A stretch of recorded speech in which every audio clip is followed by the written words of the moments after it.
الله وبركاته. الحمد لله نحمده ونستعينه ونستغفره ونؤمن به ونتوكل عليه ونعوذ بالله من شرور انفسنا ومن سيئات اعمالنا من يهده الله فلا مضل له ومن يضلل فلا هادي له واشهد ان لا اله الا الله وحده لا شريك له واشهد ان محمدا عبده ورسوله. கண்ணியத்திற்குரிய எல்லாம் வல்ல அல்லாஹ் ஜல்லஷானஹு தஆலாவின் நல்லடியார்களே, அல்லாஹுடைய பேரருளால் புனிதமிக்க ரமலான் மாதத்தில் நபிமார்களுடைய வரலாறு என்ற தொடர் நிகழ்ச்சியிலே நாம் எல்லாம் பங்கெடுத்து வருகிறோம். இதில் முதலாக ஆதம் அலைஹிஸ்ஸலாத்து வஸ்ஸலாம் அவர்களை பற்றிய ஆதாரப்பூர்வமான செய்திகளை கடந்த சில நாட்களாக அறிந்து வருகிறோம். அதன் தொடர்ச்சியாக ஆதம் அலைஹிஸ்ஸலாத்து வஸ்ஸலாம் அவர்கள் சொர்க்கத்திலிருந்து விரட்டப்பட்ட பொழுது எங்கே இறக்கப்பட்டார்கள்? சொர்க்கத்துக்கு என்ன அர்த்தம் வேண்டாம் வச்சுக்கலாம். நேற்று சொன்ன 4 அர்த்தத்தில் எதனா வச்சுக்கோங்க. எங்கே இருந்து அனுப்பினாலும் அவங்க இந்த விரட்டப்பட்டு அனுப்பப்பட்ட இடம் எது, அல்ல சொர்க்கத்திலிருந்து இறக்கப்பட்ட இடம் எது அப்படின்னு கேட்டா, அது சில பேர் இலங்கை இந்தியாங்கிறாங்க, அவங்க அந்த ஜித்தாங்கிறாங்க என்ற கதையெல்லாம் சொன்னோம். திருமறை குர்ஆனை எடுத்து பார்த்தோம்னு சொன்னா, அல்லாஹ் ரப்பல் ஆலமீன் திருமறை குர்ஆன்ல காபா ஆலயத்தை பற்றி பேசும் பொழுது, உலகத்திலேயே முதலில் எழுப்பப்பட்ட ஆலயம் அந்த மக்காவில் உள்ள காபா ஆலயம் என்று திருமறை குர்ஆனில் அல்லாஹ் சொல்கிறான். இன்ன அவ்வள பைத்தின் ஒலிவல் இன்னாசி லல்லதி பி பக்கா. பக்கான மக்காவுக்கு இன்னொரு பேரு. மக்காவில் இருக்கிற அந்த ஆலயம் தான் உலகிலேயே மனிதர்களுக்காக எழுப்பப்பட்ட முதல் ஆலயம், முதல் இல்லம், முதல் வீடு என்று திருமறை குர்ஆன்ல 3வது அத்தியாயத்தில் 96வது வசனத்தில் அல்லாஹ் சொல்லுகிறான். இதை தெரிந்து கொண்டாலும் ஆதம் அலைஹிஸ்ஸலாம் எங்க இறங்குறாங்கன்னு அறிய முடியும். அதுக்கு இடையில இந்த காபாவை பற்றி வேறு சில தவறான நம்பிக்கைகள் நம்ம கிட்ட இருக்குது. காபாவை இப்ராஹிம் அலைஹிஸ்ஸலாம் தான் முதல்ல கட்டுறாங்க, ஃபர்ஸ்ட் கட்டினது யாரு, இப்ராஹிம் நபி தான் கட்டினாங்க என்று பரவலாக மக்கள் விளங்கி வைத்திருக்கிறார்கள், நினைத்துக் கொண்டிருக்கிறார்கள். ஆனால் இப்ராஹிம் அலைஹிஸ்ஸலாம் சிதைந்து போன இடத்துல மறுபடி கட்டினவங்க தவிர அவங்க தான் முதல்ல காபாவை கட்டல. அவங்க கட்டளை என்பதற்கு ஆதாரம் என்னன்னு கேட்டா, 14வது அத்தியாயத்துல 37வது வசனம். இதுல என்ன அல்லாஹ் சொல்றான்னு கேட்டா, இப்ராஹிம் அலைஹிஸ்ஸலாம் அவர்கள் தம்முடைய மனைவியையும் ஹாஜராமாவையும் தம்முடைய மகன் இஸ்மாயில் கைக்குழந்தை இஸ்மாயிலையும் கொண்டு போய் அங்க பாலைவனத்துல விடுறாங்க. அந்த பாலைவனத்துல அப்பெல்லாம் காபா கட்டளை இல்ல, இப்ராஹிம் நபி மட்டும் சேர்ந்து காபா கட்டளை வரு. இஸ்மாயில் நபியோட சேர்ந்துதான் காபாவை கட்டுறாரு. இஸ்மாயில் நபியோட சேர்ந்து கட்டுறதா இருந்தா இஸ்மாயில் நபி ஒரு 20 வயசு, ஒரு 25 வயசு, 18 வயசு ஒரு விவரம் தெரிஞ்ச வயசு வந்திருக்கணும். அப்ப இஸ்மாயில் நபி கைக்குழந்தையா இருக்கும்போது நிச்சயமா அங்க என்ன இல்ல, காபத்துல இருக்க முடியாது தானே. அவங்க இப்ராஹிம் நபி என்ன செய்யறாங்க, தன்னுடைய மனைவியையும் குழந்தையும் அங்க கொண்டு விடும் பொழுது ஒரு துவா செய்யறாங்க. என்ன செய்யறாங்கன்னு கேட்டா, ரப்பனா உங்கள் இறைவா, இன்னி அஸ்கந்து உர்ரியத்தி, என்னுடைய சந்ததிகளை என்னுடைய குடும்பத்தை நான் குடியமர்த்துகிறேன். எங்க குடியமர்த்துகிறேன்? வாதின் கைரன், எந்த விதமான பயிர் பச்சைகளும் இல்லாத ஒரு பள்ளத்தாக்கில் கொண்டு நான் குடியமர்த்துகிறேன். எந்த இடத்துல குடியமர்த்துகிறேன்? இந்த பைத்திகல் முஹர்ரம், உன்னுடைய சங்கைக்குரிய ஆலயத்திற்கு அருகிலே, உன்னுடைய புனிதமான ஆலயத்திற்கு பக்கத்தில் நான் குடியமர்த்துகிறேன் அப்படிங்கிறாங்க. அப்ப ஆலயமே கட்டப்படல. இந்த இஸ்மாயில் நபியை கொண்டு போய் அங்க குடியமர்த்தக்கூடிய நேரத்தில் இஸ்மாயில் நபி கைக்குழந்தையா இருக்கும் பொழுது பள்ளத்தாக்கில் குடியமர்த்துறேன் என்றுதான் இப்ராஹிம் நபி சொல்லணும். அவங்க என்ன சொல்றாங்க கேட்டா, உன்னுடைய புனிதமான ஆலயம் இருக்கிறத அதுக்கு பக்கத்துல பயிர் பச்சைகள் இல்லாத இந்த வெட்ட வெளியில நான் தங்க வைக்கிறேன், குடியமர்த்துகிறேன் என்று அவங்க சொல்றாங்க. அப்ப அதுக்கு முன்னாடியே அங்க புனித ஆலயம் இருக்கு. இப்ராஹிம் நபி அவர்கள் இஸ்மாயில் நபியை குடியமர்த்துறாங்களே சின்ன குழந்தையா இருக்கும்போது, அப்பவே அங்க ஆலயம் இருக்க போயிட்டா அவங்க என்ன சொல்றாங்க, உன்னுடைய ஆலயத்திற்கு பக்கத்துல நான் சிதிலம் அடைஞ்சு போய் இருக்கிறது, அதுக்குரிய இடமாக இருக்கிறது. அந்த இடத்துல அல்லாஹ் ஒரு ஊரை உருவாக்க நினைக்கிறான். முதல்ல கட்டப்பட்ட ஒரு ஆலயத்துக்கு பக்கத்துல ஒரு ஊர் உருவாகணும்னு ஆசைப்பட்டு அல்லாஹ் போய் அங்க குடியமர்த்த செய்யறான். நபிகள் நாயகம் ஸல்லல்லாஹு அலைஹி வஸல்லம் வருவதற்கு உரிய அந்த முன்னேற்பாடுகளாக கூட அவங்க வரும்போது அங்க ஒரு ஊர் இருக்கணும், முதல் நபி கட்டின அந்த ஆலயத்துல கடைசி நபியும் வரணும் அப்படிங்கிறதுக்காக வேண்டி அல்லாஹ் என்ன செய்யறான்னா இப்ராஹிம் நபியை கொண்டு மனைவி மக்கள் அங்க வந்து குடியமர்த்த வைக்கிறான். அப்ப இது 14வது அத்தியாயம் 37வது வசனம். இதுல நமக்கு என்ன தெரியுதுன்னு கேட்டா, ஆதம் அலைஹிஸ்ஸலாம் அவர் இப்ராஹிம் நபி அவர்கள் தன்னுடைய மனைவியையும் மகனையும் குடியமர்த்தும் பொழுது அங்கே ஆலயம் இருக்கிறது. ஆலயம் இருக்குன்னு சொன்னாலேயே இவங்க கட்டணும்னு அர்த்தம். இவங்க இப்ராஹிம் அலைஹிஸ்ஸலாம் வந்து 2வது தடவை கட்டினாங்களே தவிர அதுக்கு முந்தைய அங்க ஒரு ஆலயம் இருக்கிறது அப்படிங்கிறது விளங்குகிறது. 22வது அத்தியாயத்தில் 26வது வசனத்தில் அல்லாஹ் சொல்லி காட்டுகிறான், இது இப்ராஹிம மக்கானல் பைத்தி, இப்ராஹிமுக்கு அந்த பைத்துடைய ஆலயத்தினுடைய இடத்தை நாம் அடையாளம் காட்டி கொடுத்தோம் அப்படின்னு அல்லாஹ் சொல்றான். ஏற்கனவே அந்த ஆலயம் இருந்துச்சு, அந்த இடத்தை நம்ம கரெக்டா காட்டி கொடுத்தோம். அதுக்கப்புறம் தான் அந்த இடத்துல என்ன செஞ்சாங்க, மறுபடியும் இப்ராஹிம் நபி அவர்கள் ஆலயத்தை எழுப்பினார்கள் என்று 22வது அத்தியாயத்தில் 26வது வசனத்தில் அல்லாஹ் ரப்பல் ஆலமீன் சொல்றான். அப்ப இந்த 2 வசனத்தை வைத்து நம்ம என்ன புரிகிறோம் கேட்டா, இப்ராஹிம் நபி அவர்களும் அவர்களுடைய மகன் இஸ்மாயில் அவர்களும் சேர்ந்து அந்த காபத்துல்லா ஆலயத்தை கட்டினாங்களே, அதுதான் முதல்ல கட்டுறது கிடையாது. ஏற்கனவே இருந்த ஆலயத்தை புதுப்பிக்கும் வேலை தான் அவங்க செய்யறாங்க. முதல்ல உங்க வாப்பா கட்டின ஆலயத்தை நீங்க புதுப்பிச்சிருங்க அப்படின்னு அல்லாஹ்வுடைய உத்தரவை தான் அவங்க நிறைவேற்றினாங்களே தவிர ஃபர்ஸ்ட் கட்டல. இது போக உலகத்துல முதலில் எழுப்பப்பட்ட ஆலயம் வந்து அந்த இடம்னு சொன்னா ஆதம் அலைஹிஸ்ஸலாம் அங்க குடியிருந்தா தான் முதல்ல ஆலயம் எழுப்ப முடியும். இறைவனை வணங்கணும், அதுக்கு ஒரு ஆலயம் வேணும். அந்த ஆலயத்தை முதல் மனிதர் தான் எழுப்பி இருக்க வேண்டும் என்று பார்த்தோம் சொன்னா, இப்ராஹிம் ஆதம் அலைஹிஸ்ஸலாம் அவர்கள் வசித்த பகுதி, இறங்கின பகுதி அந்த காபத்துல்லா பகுதி தான் என்று நம்ம முடிவுக்கு வரலாம். முதல்ல ஆலயம் சொல்றதுனால. அப்ப முதல்ல கட்டப்பட்ட ஆலயம்னா மனுஷன் தானே கட்டிருக்கணும். முதல்ல கட்டப்பட்ட ஆலயம்னா மனுஷன் தான் கட்டிருக்கணும். மனிதர்ல முதல் மனிதர் தான் கட்டியிருக்கணும். அவருடைய காலத்தில் கட்டப்படுதுன்னா அங்க வசித்திருக்கிறார் என்று வழங்கிக் கொள்ளலாம். இன்னும் சொல்ல போனா இன்னொரு ஆதாரம் என்னன்னு கேட்டா, சஹீஹுல் புகாரியில 3366, 3425, சஹீஹ் முஸ்லிம்ல வந்து 808. இதுல ஒரு செய்தி வருகிறது.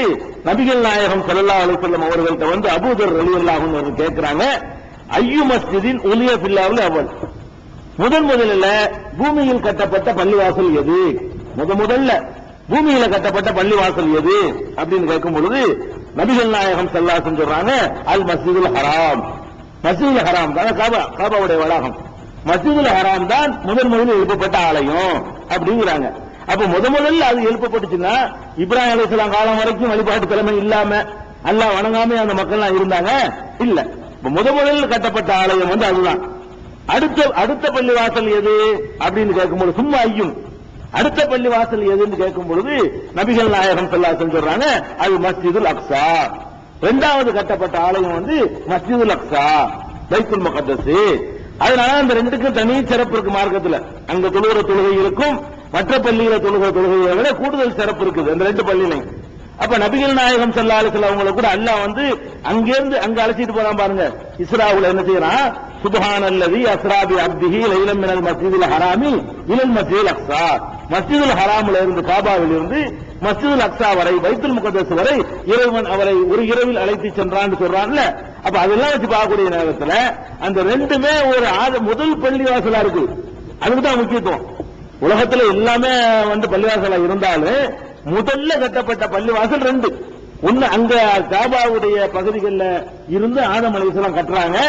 அதுக்கப்புறம் அதே ஆதம் அலைஹிஸ்ஸலாம் தான் பைத்துல் முகத்தஸையும் கட்டுறாங்க 2வதா. அது எப்படி தெரியும் கேட்டா, அந்த அபூதர் கேட்கிறாங்க நபி ஸல்லல்லாஹு அலைஹி வஸல்லம், கம் பைனஹுமா, அது முதல் பள்ளிவாசல், இது 2வது பள்ளிவாசல்ங்கறீங்களே, அது 2க்கு உள்ள கால இடைவெளி எவ்வளவு, எத்தனை வருஷம் இடைவெளியில் கட்டப்படுது? ஒரு 10,000 வருஷம், ஒரு 20,000 வருஷம் சொல்லியிருந்தார்களே, ஆனால் நம்ம வேற தலைமுறை இருக்கலாம். 2க்கு மத்தியில் இடைவெளி எவ்வளவு கேட்கும் பொழுது நபி ஸல்லல்லாஹு அலைஹி வஸல்லம் சொல்றாங்க 40 வருஷம் அப்படிங்கிறாங்க. அப்ப காபா கட்டப்பட்ட 40 வருஷத்திலேயே பைத்துல் முகத்தஸும் கட்டப்பட்டிருக்கு. அப்ப 40 வருஷம்னு முஸ்லிம்ல இருக்கிறது. புகாரியில வர்ற அறிவிப்புலாம் வெறும் 40ங்கிறாங்க. எவ்வளவு இடைவெளி கேட்கும்? 40. அது வருஷத்து தான் சொல்லுதுங்கிறது முஸ்லிமுடைய அறிவிப்புல இருந்து நம்ம விளங்கிக் கொள்ள முடியும். 40 வருஷம் தான் வருது. அப்ப 40 வருஷங்கிறது அவங்களுக்கு 1000 வருஷம் அந்த மாதிரி அதிகமான வாழ்நாள் கொடுக்கப்பட்டிருக்கும் பொழுது 40 வருஷங்கிற பெரிய விஷயம் இல்ல. மக்காவுடைய பகுதியிலிருந்து பைத்துல் முகத்தஸுக்கு அவர் வருவதும் அவருடைய உயரத்துக்கும் அதுக்கும் நம்ம ஏதாவது சொல்லியிருக்கோம்ல, அது ஒரு பெரிய கஷ்டமான காரியம் இல்ல. சாதாரண வந்துருவார், பக்கத்து ஊருக்கு போற மாதிரி நினைஞ்சிருவாரு, நம்ம பீச்சுக்கு போற மாதிரி அவர் வந்து அங்க வந்துருவார். பெரிய கஷ்டம் கிடையாது. அவ்வளவு வித்தியாசம் இருக்கு. அவருடைய நடைக்கு நம்ம நடைக்கு வித்தியாசம் இருக்கிறது. அப்ப ஆதம் அலைஹிஸ்ஸலாம் அவர்கள் வந்து முதல்ல ஒரு தற்காலிகமா கட்டி அங்க குடியிருக்கிறாங்க. அங்க மனுஷன் வாழ இயலுமா? அங்க மனிதன் வாழ்வதற்கு தேவையான கிடைக்குமா? இப்பவே கிடைக்க மாட்டேங்குது. இவ்வளவு வசதியான வாய்ப்புகள்ல கூட பேர் சிம்பளத்தை விட்டா ஒண்ணும் கிடையாது. இறக்குமதியில தான் எல்லாம் கிடைச்சிட்டு இருக்குது. எல்லாம் மத்த எல்லாம் அங்க கிடைக்குதுன்னு சொன்னா இறக்குமதியினால கிடைக்கிறத தவிர உற்பத்தியினால கிடைக்கிறது பேரிச்சம்பளை தான் கிடைக்குது.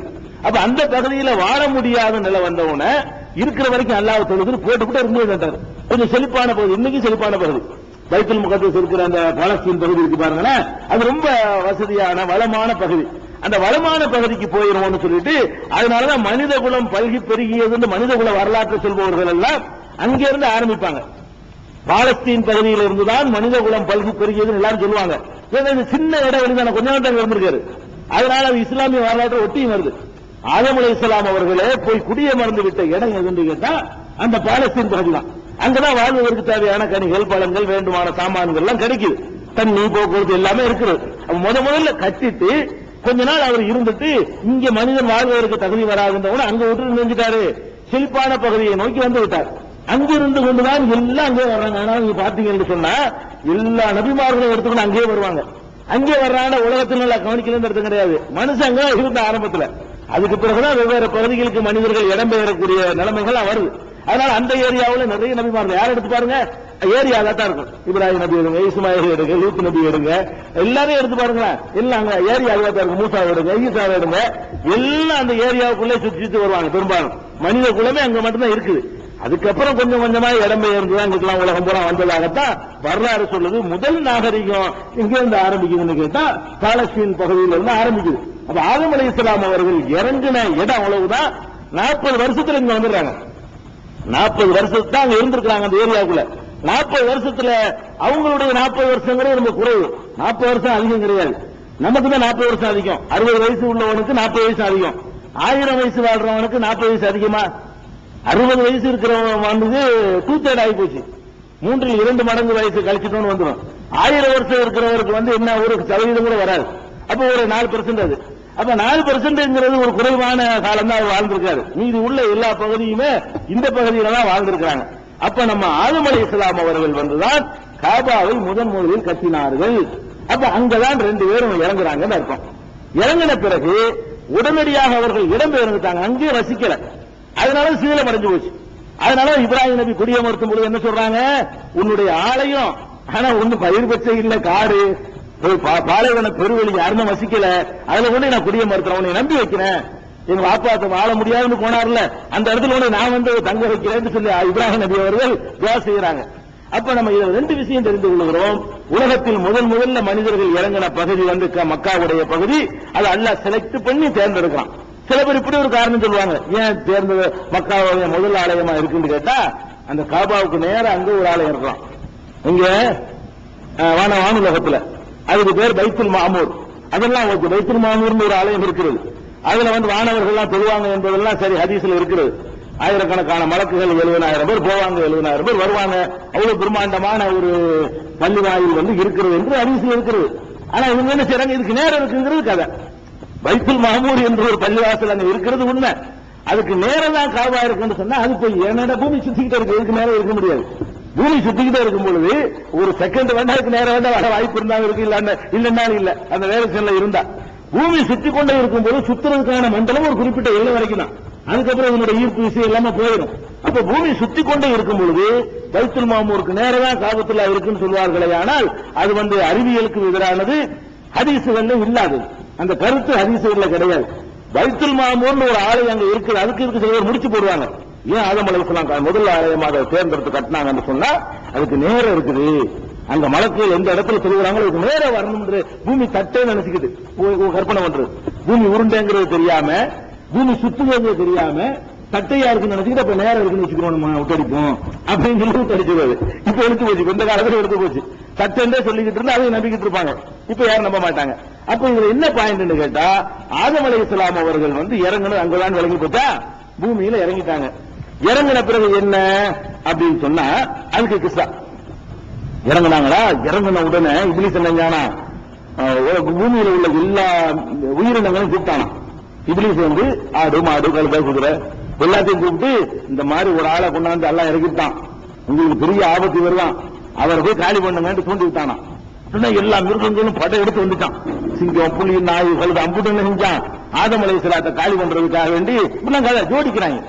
இப்லீஸுக்கு அப்ப வந்தவன என்ன பண்ணாங்களா, பயந்து நடுங்கினாரா ஆதம். உடனே அல்லாஹ் என்ன பண்ணானா, அங்க இருந்து ஒரு கைத்தறியை கொடுத்து அனுப்பினானா, இந்த கைத்தறியை திறந்து ஓடிக்கிறேன் எல்லாமே அப்படின்னு வரச்சு விட்டாங்களாம். அதுக்கப்புறம் என்ன பண்ணானா, கடலுக்கு போனானா, கடல்ல போய் மீன்களை எல்லாம் உசுப்பி விட்டானா இப்லீஸ். இன்னொரு ஆள் வந்திருக்காரு அவர் அப்படின்னு. அது என்ன பண்ணிச்சான், மீன் வந்து நிறைய அவதூறுகளை பரப்பிட்டான். அதுக்குதான் அல்லாஹ் வந்து பேசுற ஆற்றலை எடுத்துட்டானா, அதுக்கும் பேசிட்டு இருக்கான்.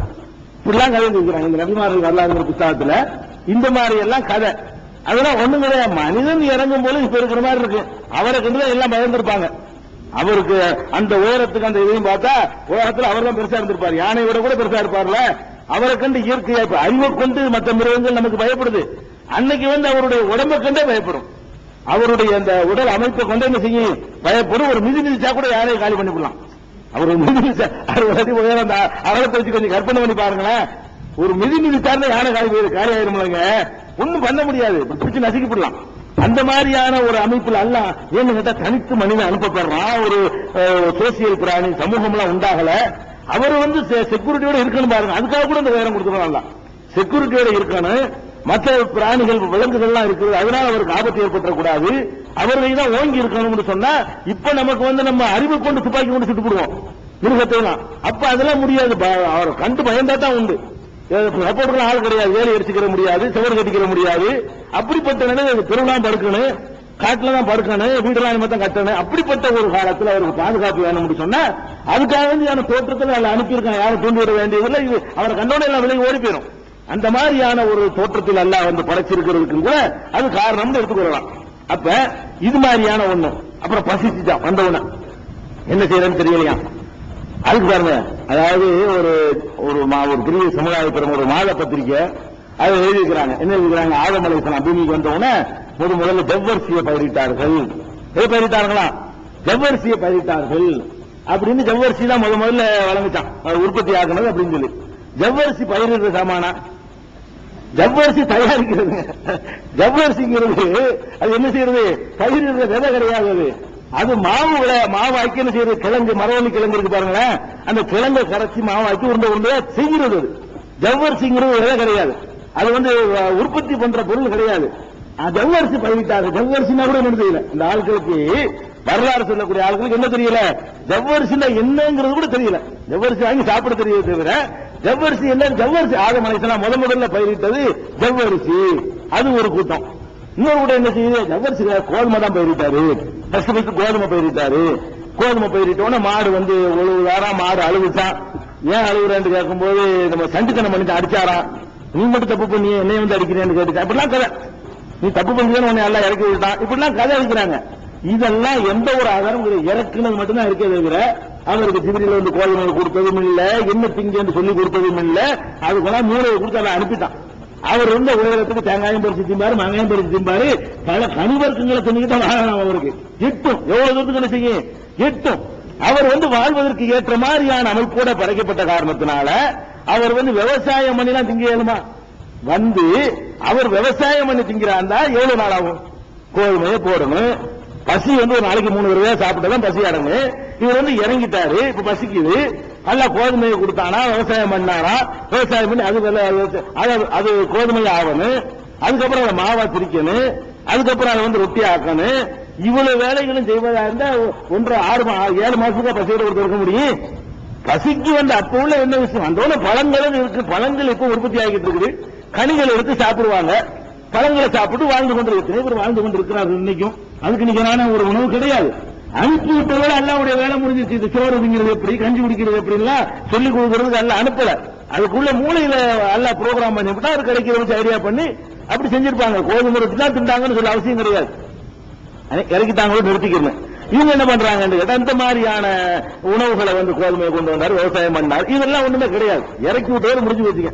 அதுக்கு அப்புறம் சொல்ற எல்லாமே ஆதாரமற்ற விஷயங்கள். அவருக்கும் ஜிப்ரீல் ஒண்ணு அனுப்பி விட்டதோ வகி மட்டும் வந்திருக்கும்.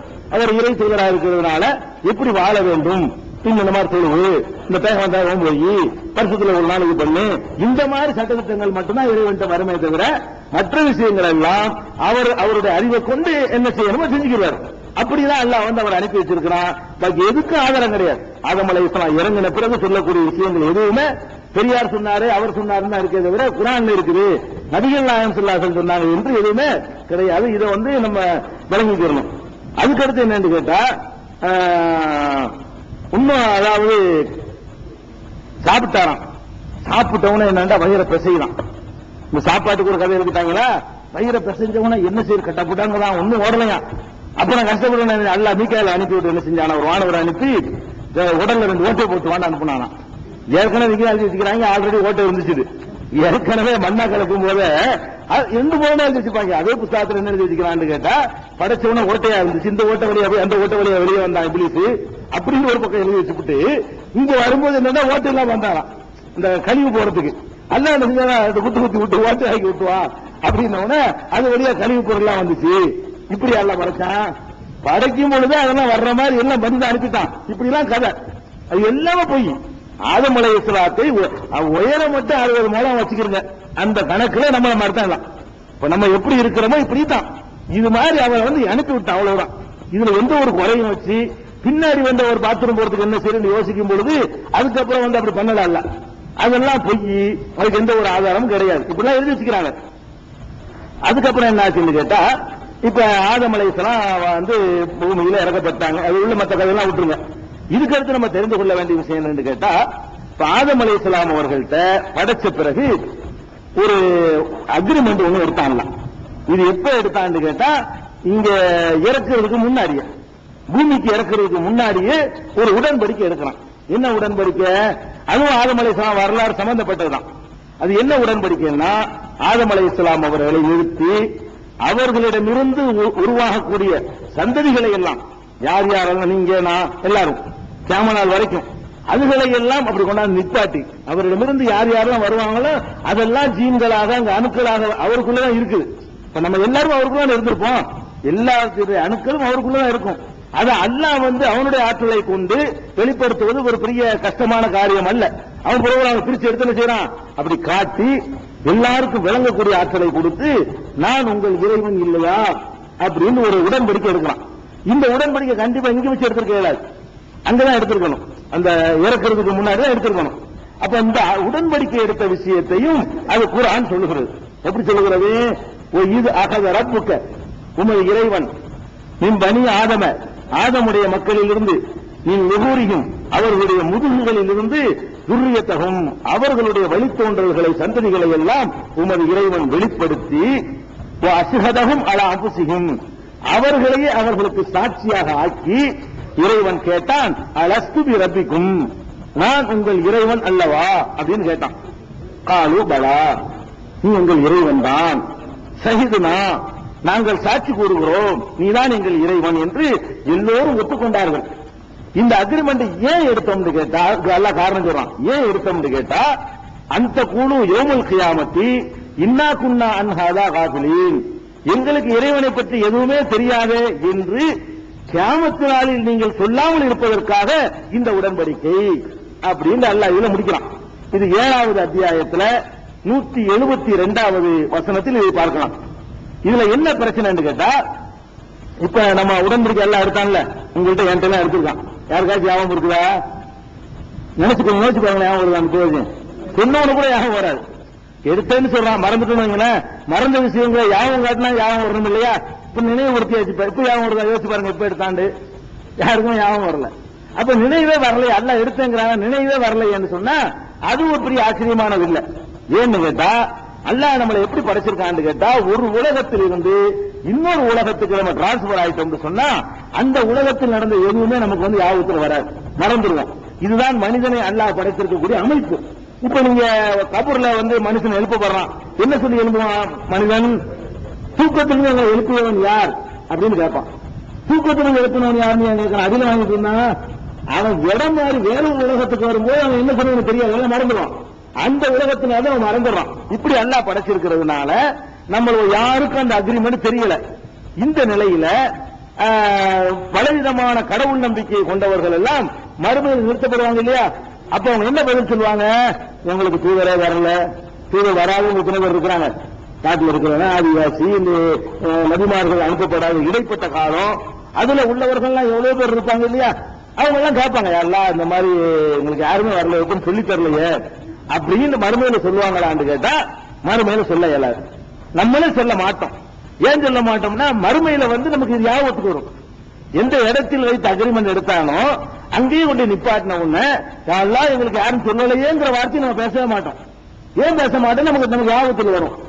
அல்லாஹ் நம்மள்ட்ட சொன்ன கரெக்டா சொன்ன நம்ம தானே மறந்துட்டோம் அப்படின்னு அந்த நியாயத்தை உண்டாக்கி தான் அல்ல தண்டிக்கலாம். நாமளே இந்த தப்பை ஒத்துக்கொள்ளக்கூடிய ஒரு நியாயத்தை எல்லாம் உண்டாக்கி தான் அதை தண்டிக்கிறான். நம்ம மூளையில புரோகிராம் பண்ணி கொண்டு கருத்து என்னன்னு கேட்டா நமக்கு நினைவுக்கு வராதுட்டா கூட இது கடவுள் இல்லைன்னு விளங்குறதுக்கு ரசூலா வரணும். தூதர் சொன்னா இது கடவுள்னு வழங்குவீங்களா? இது கடவுள் இல்லைன்னு விளங்குறது ரசூல் வரணுமா? தொழுகிறது எப்படி, நோன்பு வைக்கிறது எப்படி, இந்த மாதிரி விஷயங்களுக்கு தான் ரசூல் வரணும். வேற எதுக்கு வர வேண்டியதில்லை. நீங்களா ஒண்ணு செஞ்சு வச்சுக்கிறது கடவுள்னு சொல்றீங்களா, அது தப்புன்னு விளங்குறதுக்கு தூதரா வரணும். உங்களுக்கு அறிவு பத்தாதா? உங்களுக்கு தந்திருக்கிற அறிவை கூட விளங்க முடியுமா இல்லையா? அதுக்கு தான் அல்லாஹ் குர்ஆன்ல சொல்லி காட்டுறான், இன்னல்லதீன ஆமனு வல்லதீன ஹாது வன்னஸாரா வஸாபியீன. யார் நம்பிக்கை கொண்டிருக்கிறார் அவர்களும், இதுக்கு முன்பு யகூதிகளாக இருந்தவர்களும், இதுக்கு முன்பு நஸாராக்களாக இருந்தவர்களும், சாபியீன்களும் அவர்களுக்குரிய கூலியை நான் கொடுப்பேன் அல்லாஹ் சொல்றான். சாபியீன்னா யாரு அப்படின்னு கேட்டா இறை தூதர்கள் வராத காலகட்டத்தில், இறை தூதர்கள் போதனை சென்றடையாத அந்த காலகட்டத்தில் அப்படி வாழ்கிற மனிதர்கள் தங்கள் அறிவை பயன்படுத்தி ஒரு கடவுள் தான் இருக்கிறான் என்பதை மட்டும் ஒத்துக்கொண்டிருந்தவர்கள். வேற எதையும் கடவுள் ஒத்துக்க மாட்டாங்க. அறிவை கொண்டு என்ன ஒத்துக்க முடியும்? ஒரே ஒரு சூப்பர் பவர் இருக்கிறான், நாம் உருவாக்கி கொண்டு கடவுளா இருக்க முடியாது. நாமளா தயாரித்துக் கொண்ட ஒன்று ஒரு காலத்திலும் நமக்கு உதவி செய்யக்கூடியதாக இருக்காது என்பதை யார் புரிந்து கொண்டிருக்கிறார்களோ அவர்கள் சாபியன்கள். அவர்களுக்கு கூலி தருவோம் அல்லாஹ் சொல்றோம். அந்த அளவுக்காக நீங்க நடந்துக்கணும். இறை தூதர்கள் வரல என்று சொன்னா இது விளங்குற மூளையை எல்லாம் தந்திருக்கிறான்ல, அது அக்ரிமெண்ட். அந்த அக்ரிமெண்ட் அடிப்படையில தான் உங்களை எல்லாம் ஏமாற்றவும் இல்ல, அந்த அக்ரிமெண்ட் அடிப்படையில உங்களுக்கு இந்த அறிவை தந்திருக்கணும். அப்ப நீங்க சிந்திச்சு பார்த்தா கூட இது கடவுள் இல்ல, இது கடவுள் இல்ல, இது கடவுள் இல்ல, சூரியன் கடவுள் இல்ல, சந்திரன் கடவுள் இல்ல, கடல் கடவுள் இல்ல, நட்சத்திரம் கடவுள் இல்ல, பூமி கடவுள் இல்ல, காற்று கடவுள், இது விளங்க முடியாதா? இது விளங்க முடியும், நம்ம அறிவுக்கும் விளங்க முடியும். அந்த மாதிரியாக அல்லாஹ் அந்த ஏகத்துவத்துக்கு எதிரான விஷயங்கள்ல இருந்து ஒதுங்கி ஒரு கடவுள் இருக்கான், தொழுவாதான் தெரியாத இறை தூதர்களை வரலையே, அவங்க அப்படியே இருந்துட்டார்களே, ஒரு கடவுளை மட்டும் நம்பி அதை ஏற்றுக்கொண்டவர்களாகவே மரணித்து விட்டார்களே, ஆனால் அவங்களும் கூலியும். அவங்க லா இலாஹ இல்லல்லாஹ் சொல்லியிருக்க மாட்டாங்க, முஹம்மது ரசூலுல்லாஹோ மூசா ரசூலுல்லாஹோ ஒண்ணுமே சொல்லியிருக்க மாட்டாங்க. அவங்க சாபியின்கிறது, அவங்களுக்கும் கூலி கிடைக்கும் அல்லாஹ் சொல்லி காட்டும். அப்ப அந்த மாதிரி அடிப்படையில ஒரு அக்ரிமெண்ட் அல்லாஹ் மட்டும் எடுத்துருக்கலாம். இந்த அக்ரிமெண்ட் எடுத்த விஷயத்துல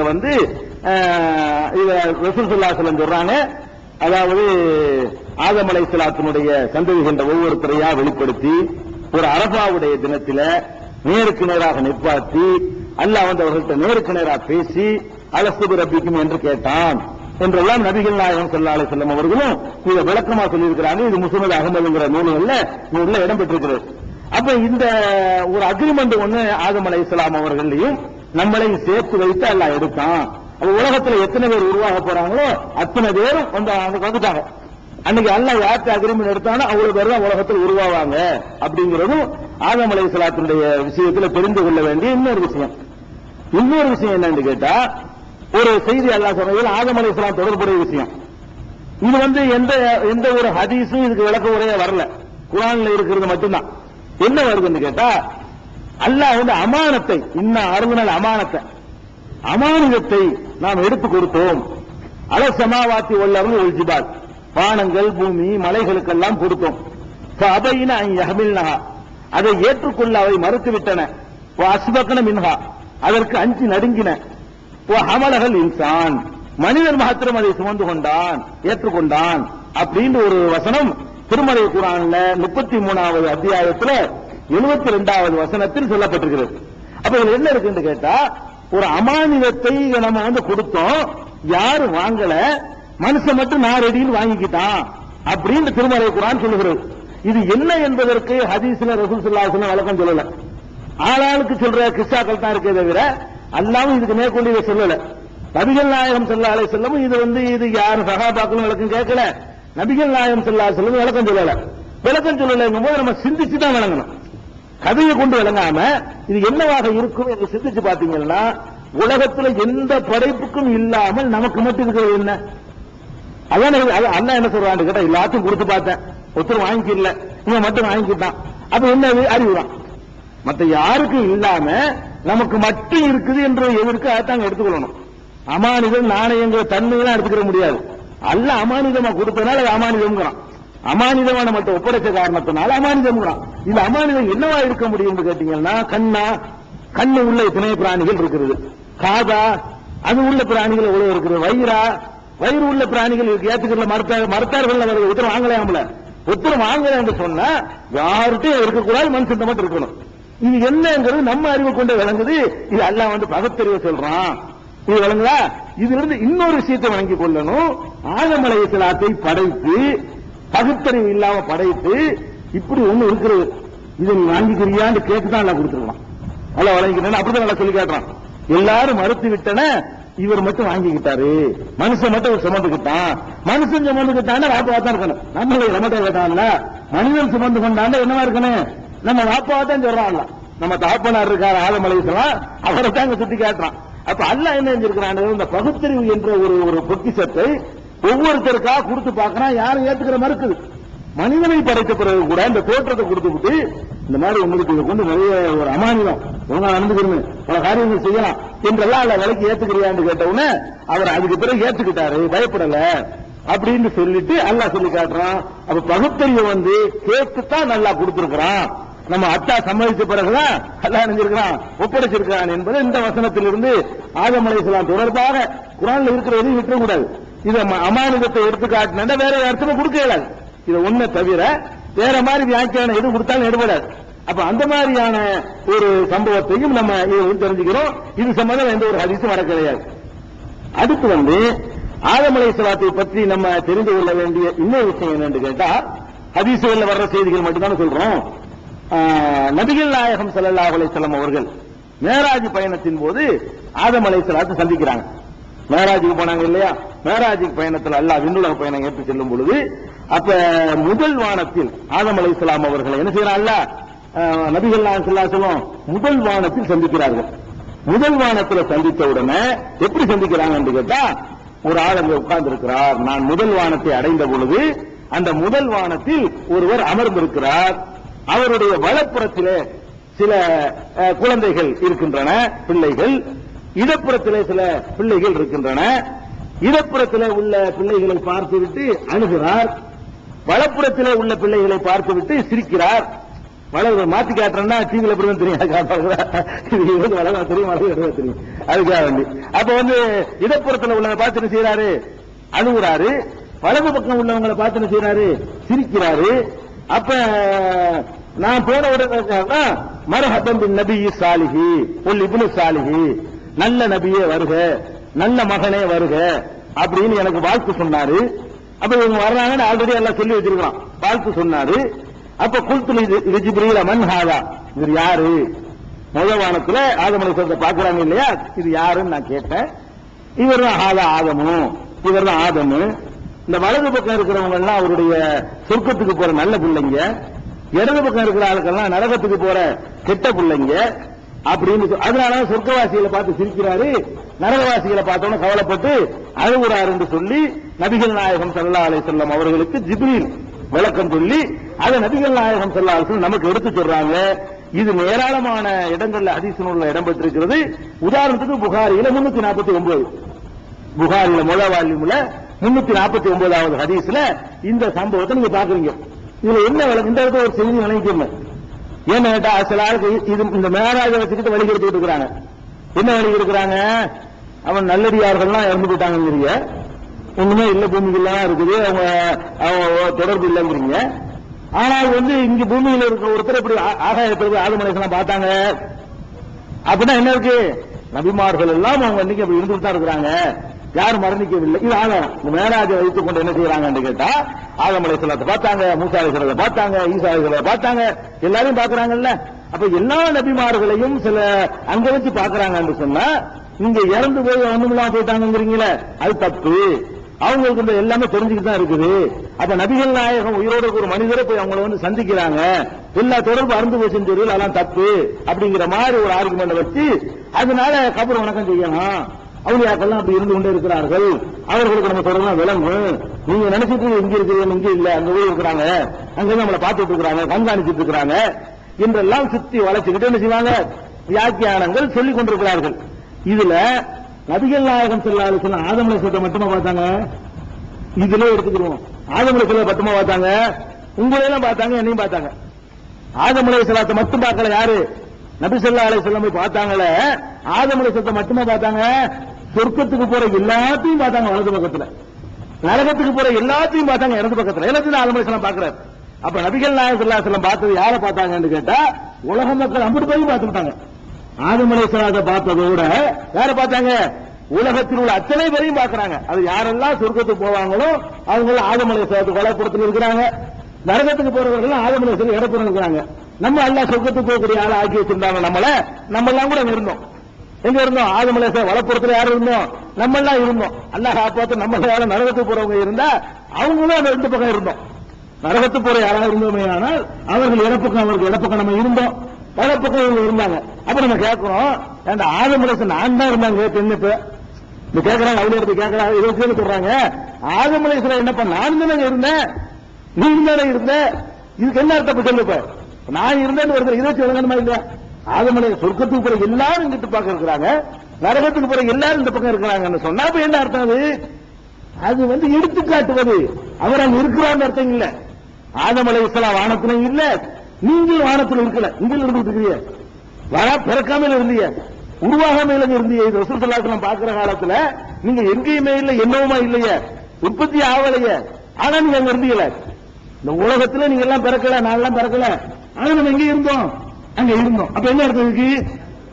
அங்க இருக்கணும்னு அர்த்தமா? அங்க இருந்து இறங்கி வந்தோமா?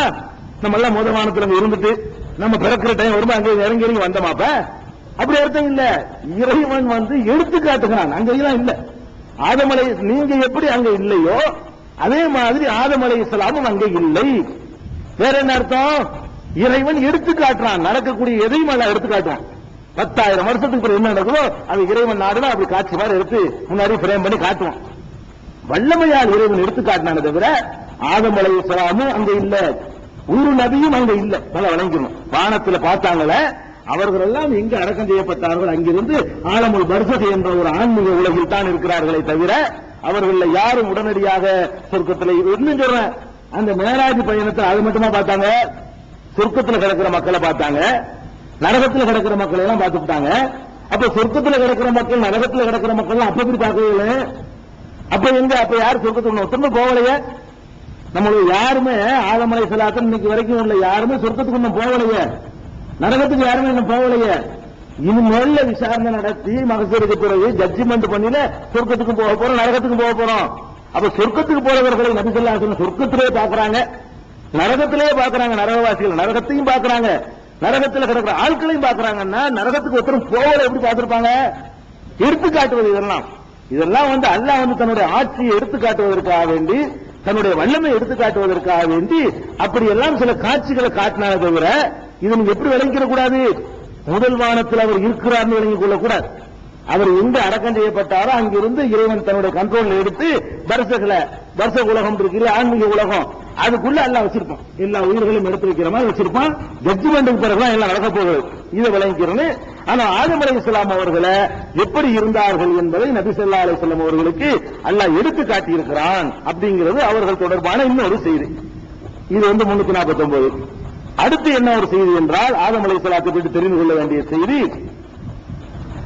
மறுமை நாளில் மஹ்ஷர்ல நாம எல்லாம் அங்க நிற்கக்கூடிய நேரத்தில் எல்லாருமே மக்கள் எல்லாம் ஃபர்ஸ்ட் யார்கிட்ட போவாங்க? ஆதம் அலைஹிஸ்ஸலாத்தை போவோம். எல்லாருமே தெரியும், அல்லாஹ் காட்டுவான். அவன் தகப்பனார் முதல்ல நிப்பாட்டி வச்சிருப்பான், முதல் வரிசையில் வச்சிருப்பான், பார்த்தோம்னா தெரியும் போல இருக்கு. அப்ப எல்லாரும் என்ன செய்வாங்க?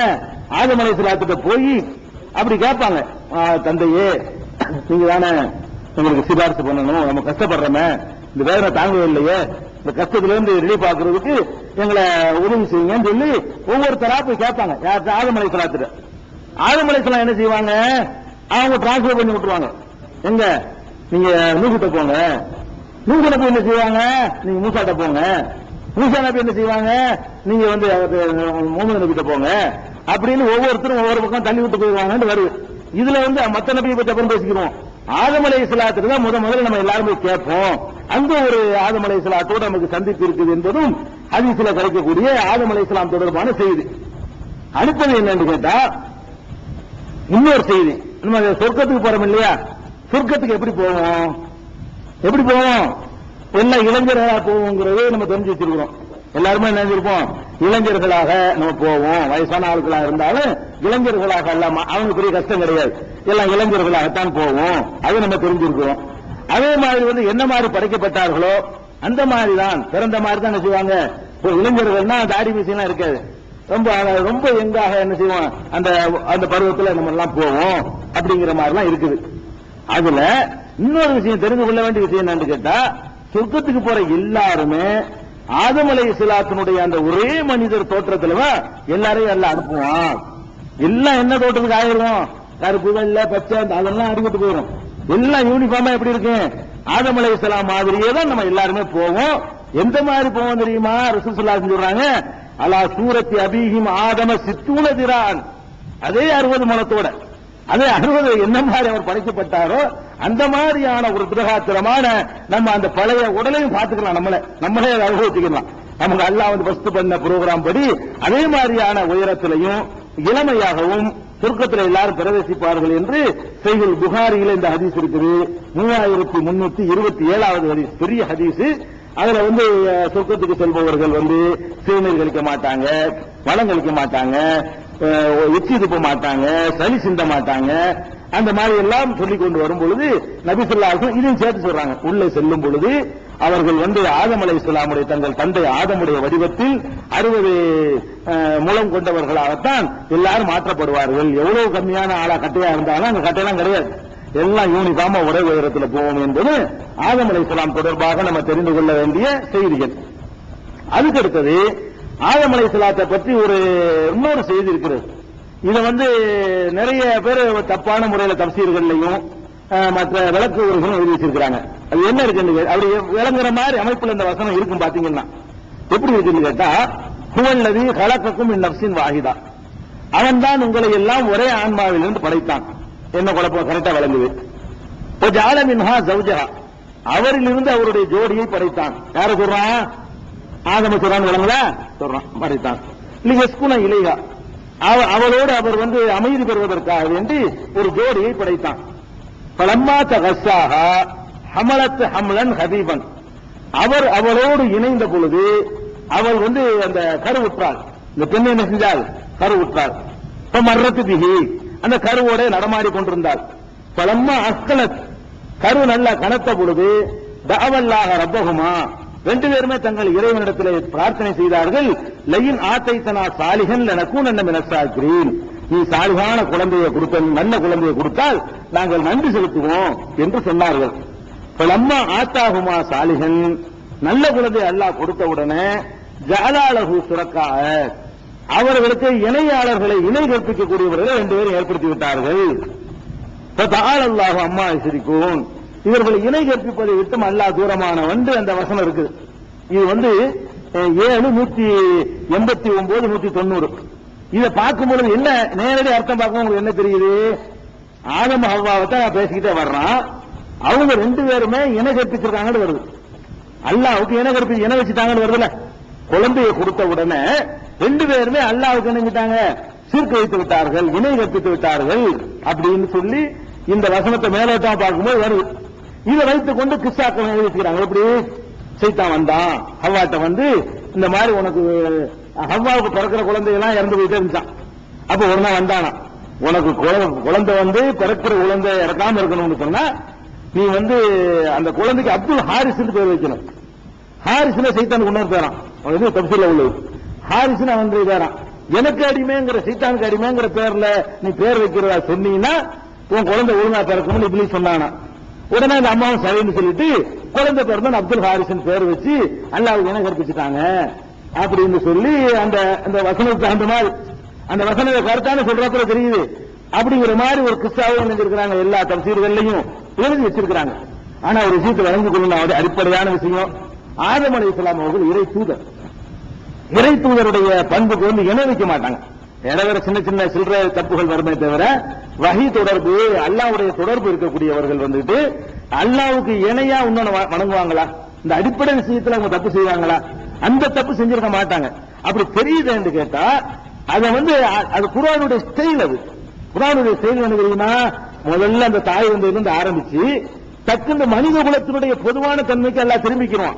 முந்தின வசனத்தை வச்சு பார்க்கும்போது அப்படி தெரிஞ்சுன்னு சொன்னாலும் அடுத்த வசனத்துல வரும் அதே தொடர்ச்சியில் அல்லாஹ் சொல்றான், யுஸ்ரிகூன மாலாக்கு செய்யன் முகுலக்கும், படைக்கப்படாத எதையும் படைக்காதவற்றையா இவர்கள் இணை கற்பிக்கிறார்கள், அவர்களே படைக்கப்பட்டிருக்கிறார்களே. மனிதர்களை சொல்றான். இது ஆதம் ஹவ்வாவை சொல்லல.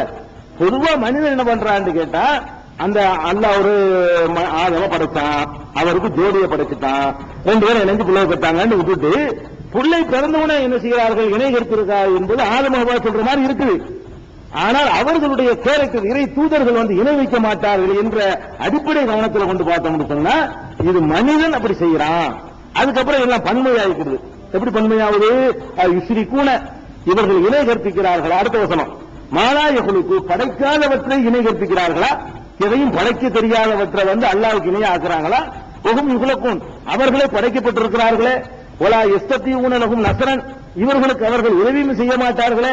ஒலா அம்புசகும் யன்சுரூன், தங்களுக்கு உதவி செய்து கொள்ள மாட்டார்கள், அதையா இணையாக்குறீங்க அப்படின்னு கேட்கிறான். அப்ப இந்த பின் வசனங்களை சேர்த்து பார்த்தோம்னு சொன்னா இது ஆதம் ஹவ்வா மட்டும் அல்லாஹ் சொல்ற விஷயம் அல்ல, மனிதன் அப்படி செய்கிறான். மனிதன் என்ன செய்யறான்? புள்ள வேணுங்கிற ஒரு பிரச்சனை வரும்போது மாத்திரம் அல்லாஹ் அப்படி கேட்கறான். வறுமையில் இருக்கிறான்னு வைங்களேன், யா அல்லாஹ் எனக்கு நீ செல்வத்தை மட்டும் கொடுத்து பாரு, நான் நடக்கிற விதமே வேறேன்பா. அல்லாஹ் கொடுத்துருவான். அப்படி பஞ்செடுத்துருவான்.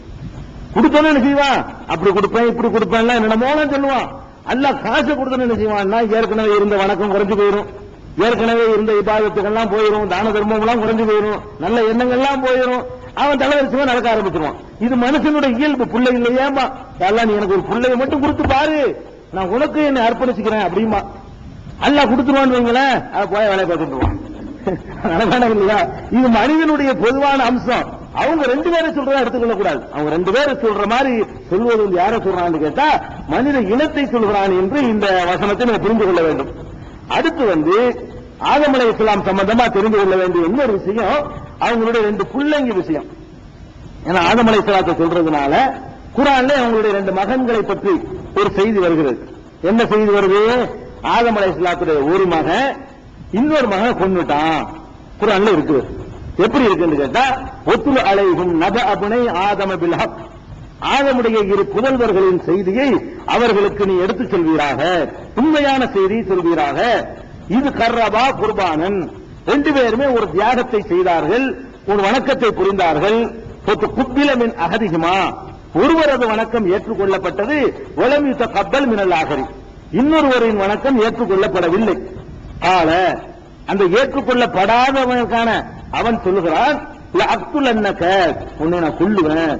2 பேரும் வணக்கம் செஞ்சிருக்கோம், என் வணக்கத்தை ஏத்துக்கிறான், உன் வணக்கத்தை எல்லாம் ஏத்துக்கிட்டான். ஏத்துக்கிட்டதுக்கு ஒரு அடையாளம் காட்டுவான் அந்த காலத்துல எல்லாம். ஏத்துக்கிட்டதுக்கு இது ஒரு அறிகுறி இருக்கும்னு நினைக்கிறேன். அப்படின்னு சொன்ன உடனே அவர் சொல்றாரு, இந்த ஏற்றுக்கொள்ளப்பட்டவர் சொல்றாரு இன்னொருமாக, இன்னமா எத்தகப்பலுல்லாஹு மினல் முத்தகீன், இறைவனை அஞ்சக்கூடியவர்கள்ட்ட தான் ஏத்துக்கிறான், அவனுக்கு அச்சம் கம்மியா இருக்குது, அதான் அவனை ஏத்துக்கிறல அப்படின்னு சொல்லிட்டு மேலும் அவரை அறிவுரை சொல்றாரு. இன் வசத்தை இலைய எதக்க நீ தத்துலனி, என்னை கொல்வதற்கு உன் கையை நீட்டினால் மா அனபி பாசித்தின் எதையை இழைக்க, என் கையை வந்து உன்னை கொள்வதற்கு நான் நீட்ட மாட்டேன். நீ என்னை கொல்ற கையை நீட்டினா உன்னை கொல்றதுக்கு நான் கையை நீட்ட மாட்டேன். இன்னி அகாபுல்லாஹ் ரப்பல் ஆலமீன், ரப்பல் ஆலமீன் ஆகிய அல்லாஹ்வுக்கு நான் பயப்படுறேன் அப்படின்னு சொல்றாரு. மேலும் சொல்றாரு, அவரே சொல்றாரு, எல்லாம் குர்ஆன்ல உள்ளது. மேலும் அவரே சொல்லுகிறாரு, இன்னி உரீது அன் தபுஅ பி இஸ்மி வ இஸ்மிக, என் பாவத்தையும் உன் பாவத்தையும் சேர்த்து நீனே சுமந்துக்கிட்டு போகணும் நான் விரும்புறேன். கொன்னுட்டு என் பாவம் இருக்கும்ல, அது சேர்த்து சுமந்துக்க, நான் பாவமற்றவன் இறைவன்ட்ட போறேன் அப்படின்னு சொல்ல, தக்குவன மின் அஸாபின்னார், நீ நரகவாசி ஆயிருவ அப்படின்னு சொல்லி எச்சரிக்கிறார். உதாலிக ஜஸாவுல் ஆலிமீன், அநியாயக்காரர்களுக்கு இந்த கூலிதான் கிடைக்கும் என்று சொல்றார். ஃபதவாத்தஹு நஃப்ஸுஹு கத்ல அஹீஹி, அவருடைய மனசு வந்து கொன்றதுதான் நல்லதுன்னு ஆக்கிடுச்சு இவனுக்கு, கெட்டவனுக்கு. கத்தலகு, சகோதரரை கொன்றுவிட்டான். அசுபஹ மினல் காசிரீன், நஷ்டவாளிகளாக ஆகிவிட்டான். அப்புறம் என்னாச்சு? கொன்னவன அந்த பாடியை அடக்கம் செய்யற கூட தெரியல. முதல்ல அப்பதான் நடக்குது, முதல் சாவு, முதல் மரணம் அப்பதான் நடக்குது. இந்த பாடி என்ன பண்றது, செத்து போன உடலை என்ன செய்யணும் தெரியல, கிடக்குது அப்படியே. இப்ப பாசல்லாஹ் குராபன் யபஹது ஃபில் அர்லி, பூமியில ஒரு காகத்தை அனுப்பி பூமியை அது பறிக்குது, பூமியை தோண்டி காட்டுது கால்னால. அப்படி அனுப்பி விட்ட உடனே யுரியஹு கைஃப யுவாரி சௌஅத் அஹீஹி, தன் சகோதரரின் உடலை எவ்வாறு மறைப்பது என்று காட்டுவதற்காகவே அல்லாஹ் ஒரு காகத்தை அனுப்பினான். கால அப்ப அவன் சொல்றான், அந்த கொலை செஞ்சவன், யா வைலத்தனா யா வைலத்தா அஜித்து அன்னகூன மிகல ஹாதல் குராப், இந்த காகத்துக்கு இருக்கிற அறிவு கூட எனக்கு இல்லாம போச்சு, இது சொல்லி நான் தெரிஞ்சுக்கிற அளவுல இருக்கிறேனே அப்படின்னு சொல்லிட்டு அவன் கவலைப்பட்டான் அப்படின்னு அல்லாஹ் சொல்லிட்டு, மின் அஜ்லிதாலிக்க, இதன் காரணமாகத்தான் கதபுனா அலா பனி இஸ்ராயீல, பனி இஸ்ராயீல்களுக்கு நாம் விதியாக்கி இருந்தோம், அன்னஹு மன் கத்தல நஃப்ஸன் பிகைரி நஃப்ஸின், யார் ஒரு ஆன்மாவை கொல்கிறாரோ, உயிரை கொல்கிறாரோ, பிகைரி நஃப்ஸின், உயிருக்கு உயிராக, அந்த கொலைக்கு பகரமாக இல்லாமல், அவ் ஃபஸாதின் ஃபில் அர்லி, பூமியில் எந்த குழப்பமும் செய்யாமல் கொள்கிறார்களோ, அன்னமா கத்தலன் நாச ஜமியா, மனித குலத்தை எல்லாம் அவன் கொன்றவனை போல என்று நாம் விதித்து விட்டோம், கொலையை பெரும்பாவமாக ஆக்கி விட்டோம் என்று அப்படி வருகிறது. இது என்ன வருதுன்னு கேட்டா, ஆதம் அலைஹிஸ்ஸலாத்துடைய 2 மகன்கள் இருந்திருக்கிறாங்க.